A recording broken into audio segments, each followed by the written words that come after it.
আমন্ত্রণ জানাচ্ছি আন্তর্জাতিক সংবাদে। শুরুতে সংবাদ শিরোনাম। বাহরাইনে ইরানের হামলায় একাধিক ভবন ক্ষতিগ্রস্ত। ইরানের তেল ক্ষেত্রে প্রথমবারের মতো হামলা চালিয়েছে ইসরায়েল। নরওয়েতে মার্কিন দূতাবাসের কাছে প্রচণ্ড বিস্ফোরণ। ইসরায়েলে ফের ক্ষেপণাস্ত্র ছুড়ল ইরান। ইরান যুদ্ধে কুর্দিদের যোগ দেওয়া নিয়ে যা বললেন ট্রাম্প। ইরানকে শত্রু উল্লেখ করে আমিরাতের প্রেসিডেন্টের কঠোর বার্তা।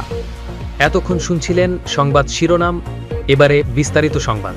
তবে তার আগে অনুরোধ থাকবে ভিডিওটিতে একটি লাইক দিয়ে কমেন্ট করে জানিয়ে দিন কোন জেলা বা দেশ থেকে ভিডিওটি দেখছেন ও শুনছেন। বাহরাইনে ইরানের হামলায় একাধিক ভবন ক্ষতিগ্রস্ত।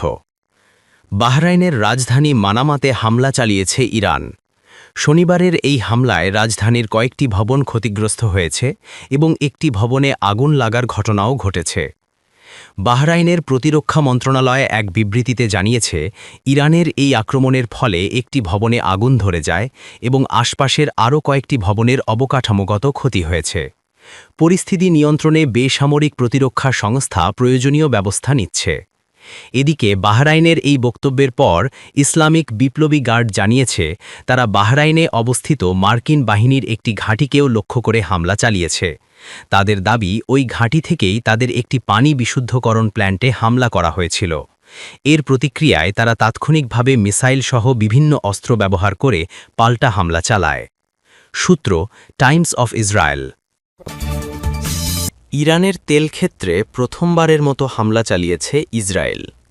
ইসরায়েল প্রথমবারের মতো সরাসরি ইরানের তেল ক্ষেত্র ও তেলের অবকাঠামোতে হামলা চালিয়েছে। রোববার রাতে ইসরায়েলি বিমান বাহিনী এই অভিযান শুরু করে। সামাজিক যোগাযোগ মাধ্যমে তেহরানের তেল সংরক্ষণাগার ও রিজার্ভ লক্ষ্য করে হামলার ভিডিও ছড়িয়ে পড়তে দেখা গেছে। ইসরায়েলের এই পদক্ষেপটির মাধ্যমে চলমান সংঘাতে এবার জাতীয় তেল শিল্পের অবকাঠামো লক্ষ্যবস্তু হিসেবে ধরা হয়েছে, যা আগে কখনো ঘটেনি। এই হামলার খবর আন্তর্জাতিক মিডিয়ায় প্রকাশিত হয়েছে। এতে ইঙ্গিত পাওয়া যাচ্ছে যে বর্তমান যুদ্ধ পরিস্থিতি নতুন পর্যায়ে প্রবেশ করছে, যেখানে কেবল সামরিক লক্ষ্য নয়, গুরুত্বপূর্ণ অর্থনৈতিক অবকাঠামো আক্রমণের আওতায় আসছে। সূত্র টাইমস অফ ইসরায়েল। নরওয়েতে মার্কিন দূতাবাসের কাছে প্রচণ্ড বিস্ফোরণ। নরওয়ের রাজধানী অসলোতে মার্কিন দূতাবাসের কাছে প্রচণ্ড বিস্ফোরণের ঘটনা ঘটেছে, তবে এতে হতাহতের কোনো খবর পাওয়া যায়নি। খবর রয়টার্সের। তবে কী কারণে এই বিস্ফোরণ ঘটল এবং কারা এজন্য দায়ী তা উল্লেখ করা হয়নি বিবৃতিতে।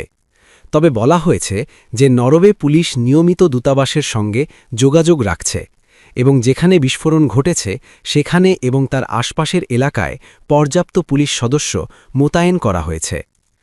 ইরান ইসরায়েল যুক্তরাষ্ট্র যুদ্ধের জেরে মধ্যপ্রাচ্যের বিভিন্ন দেশের মার্কিন দূতাবাসগুলোতে উচ্চ সতর্কতা জারি করা হয়েছে। কয়েকটি দূতাবাসে হামলার ঘটনাও ঘটেছে। তবে নরওয়ের মার্কিন দূতাবাসের কাছে বিস্ফোরণের সঙ্গে এই যুদ্ধের কোনো যোগ আছে কিনা সে সম্পর্কে কোনো মন্তব্য করতে রাজি হননি অসলো পুলিশের কোনো কর্মকর্তা।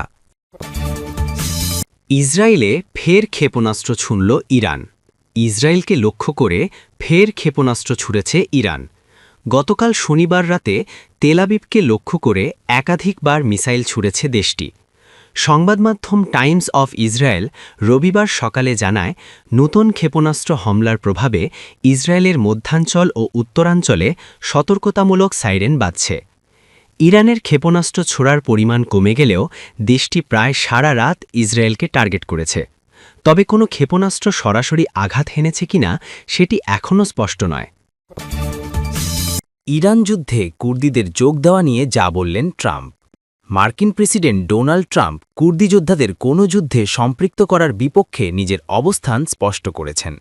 শনিবার ৭ মার্চ সন্ধ্যায় প্রেসিডেন্টকে বহনকারী এয়ারফোর্স ওয়ানে সাংবাদিকদের সঙ্গে আলাপকালে তিনি বলেন, কুর্দিরা যুদ্ধে অংশ নিক তা তিনি কোনোভাবে চাইছেন না। ট্রাম্পের মতে বর্তমান যুদ্ধ পরিস্থিতি এমনিতেই বেশ জটিল, আর কুর্দিদের অংশগ্রহণে এটি আরও ঘোলাটে হয়ে উঠুক তা তার কাম্য নয়। তিনি উল্লেখ করেন কুর্দিদের সঙ্গে যুক্তরাষ্ট্রের সুসম্পর্ক রয়েছে এবং তিনি তাদের কোনো প্রকার ক্ষয়ক্ষতি বা প্রাণহানির হাত থেকে রক্ষা করতে চান। কুর্দি যোদ্ধারা যুদ্ধে অংশ নিতে আগ্রহী হলেও ট্রাম্প ব্যক্তিগতভাবে তাদের নিরুৎসাহিত করেছেন বলে জানান। তবে এই বক্তব্যটি এর আগে রয়টার্সকে দেওয়া তার একটি বিবৃতির ঠিক বিপরীত। বৃহস্পতিবার ৫ মার্চ ওই সংবাদ সংস্থাকে দেওয়া সাক্ষাৎকারে তিনি ইরানি কুর্দি যোদ্ধাদের আক্রমণের পক্ষে মত দিয়েছিলেন।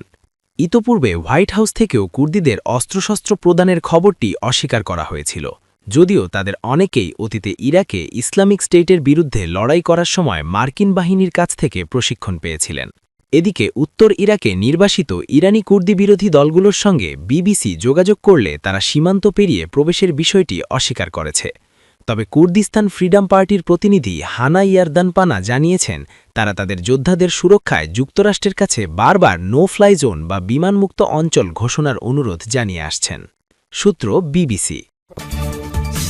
ইরানকে শত্রু উল্লেখ করে আমিরাতের প্রেসিডেন্টের কঠোর বার্তা। ইরানে ইসরায়েল ও যুক্তরাষ্ট্রের হামলার প্রেক্ষাপটে প্রথমবারের মতো প্রকাশ্যে বক্তব্য দিয়েছেন সংযুক্ত আরব আমিরাতের প্রেসিডেন্ট শেখ মোহাম্মদ বিন জায়েদ আল নাহিয়ান। তিনি ইরানকে শত্রু হিসেবে উল্লেখ করে কড়া বার্তা দিয়েছেন। শনিবার এক হাসপাতালে আহত বেসামরিক মানুষের খোঁজ নিতে গিয়ে তিনি এই মন্তব্য করেন। সাম্প্রতিক হামলায় আহতদের ওই হাসপাতালে চিকিৎসা দেওয়া হচ্ছে। তিনি বলেন, সংযুক্ত আরব আমিরাতকে দুর্বল মনে করার কোনো সুযোগ নেই। প্রয়োজন হলে দেশটির শক্তি অনেক দূর পর্যন্ত পৌঁছাতে পারে। ইরানের উদ্দেশ্যে তিনি বলেন, আমিরাত একটি সুন্দর ও অনুসরণযোগ্য রাষ্ট্র হলেও এটিকে সহজ লক্ষ্য ভেবে ভুল করা উচিত নয়। আমিরাতের শক্তি অনেক দূর পর্যন্ত বিস্তৃত এবং দেশটি মোটেও দুর্বল নয়। প্রেসিডেন্ট আরও বলেন, দেশের নাগরিক ও এখানে বসবাসকারী সকল মানুষের নিরাপত্তা নিশ্চিত করা সরকারের দায়িত্ব। সরকার দেশ ও জনগণের নিরাপত্তা রক্ষায় সর্বোচ্চ চেষ্টা করছে। তিনি আল্লাহর কাছে প্রার্থনা করেন যেন আমিরাত ও এর জনগণকে নিরাপদ রাখেন এবং দেশটিকে শান্তি ও স্থিতিশীলতা দান করেন। তিনি আরও বলেন, সামনে যে পরিস্থিতিই আসুক তা আমিরাতকে আরও শক্তিশালী করে তুলবে। ভবিষ্যতে দেশটি আরও শক্ত অবস্থানে থাকবে বলেও তিনি আশাবাদ ব্যক্ত করেন। এর কিছুক্ষণ আগে আমিরাতের আকাশ প্রতিরক্ষা ব্যবস্থা একটি ক্ষেপণাস্ত্র হামলা প্রতিহত করে। এর আগে ইরানের প্রেসিডেন্ট উপসাগরীয় অঞ্চলে হামলা বন্ধ হতে পারে বলে ইঙ্গিত দিয়েছিলেন। সূত্র ব্লুমবার্গ।